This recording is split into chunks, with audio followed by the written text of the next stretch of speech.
Tara Reid, we say thank you. Thank you to Tara Reid. She came on the show last night. Do you know who she is? There's a good chance you don't. Tara Reid made very credible, very serious allegations against Joe Biden, claiming she was sexually assaulted by the then senator back in 1993. She has some evidence to back up her claim. We don't know if it's true or not. Joe Biden has denied those charges, but so interesting that she has essentially been shunned by the mainstream media, whereas Christine Blasey Ford, remember her, when she came forward with her allegations of sexual misconduct against Judge Kavanaugh, the whole world stopped and listened. And in the aftermath of those hearings, she was lauded and worshiped, given awards. Christine Blasey Ford remains an icon for many on the left, whereas Tara Reid just shunned, and she's off on her own. And she has a lot more evidence to bring to the table than Christine Blasey Ford.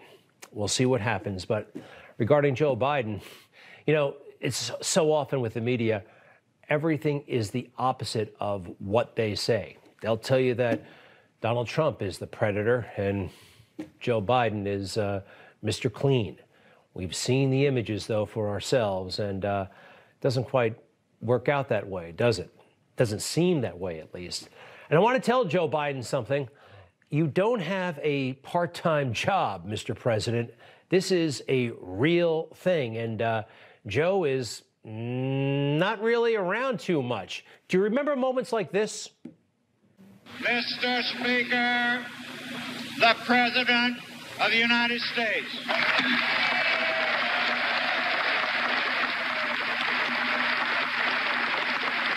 A State of the Union address. Happen pretty much every year.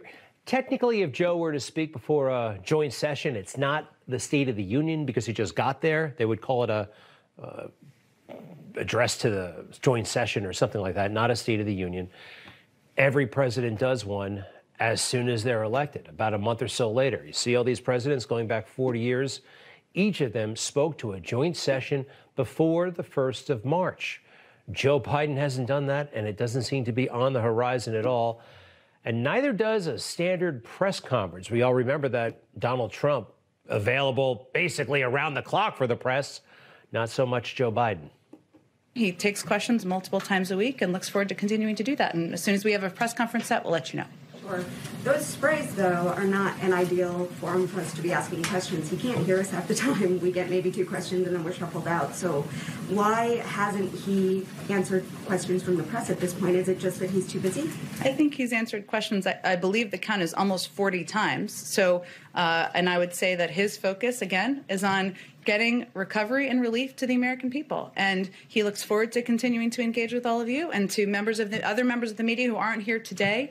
And we'll look forward to letting you know as soon as that press conference is set. She talks to us like we're in middle school, all right? And we all know that Joe Biden is not taking questions from the press in any serious way, certainly not like Donald Trump did. Donald Trump was a unique political animal, right? And you know who resents him for that? Well, the political class. People like Karl Rove, the architect behind George Bush's rise to the presidency. You know, he's been sniping at Donald Trump in big ways and small for a long time now, but it's gotten particularly intense lately.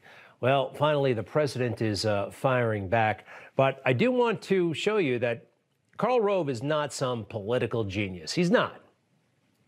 Do you believe that he's the Republican who has the best shot of winning the White House, yes or no? No. His career is full of moments like that. Anyway, he's been on Donald Trump's case lately, and Donald Trump fired back with a doozy of a statement. Look at this.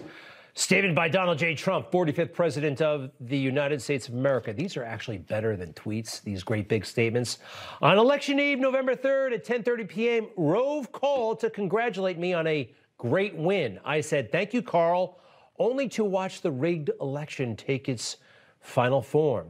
Never had much of a feeling for Karl in that I disagreed with so many of the things he says.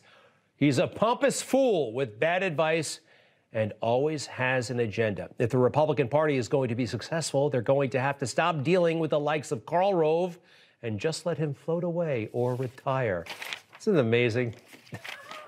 Karl Rove is all talk and no action. Next time, Karl, save your election night phone call and keep doing a great job for the Democrats. You know, I just love how he cut through all the noise and the nonsense and the BS. And there's a lot of BS about Karl Rove. Number one, his association with George W. Bush. It didn't end just by making him president.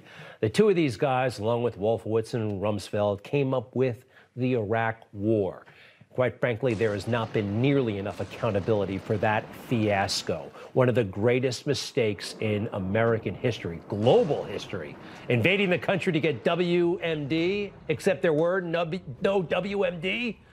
Horrific, horrific. And quite frankly, I was there in the middle of it all, and I resent it to this day. I really do.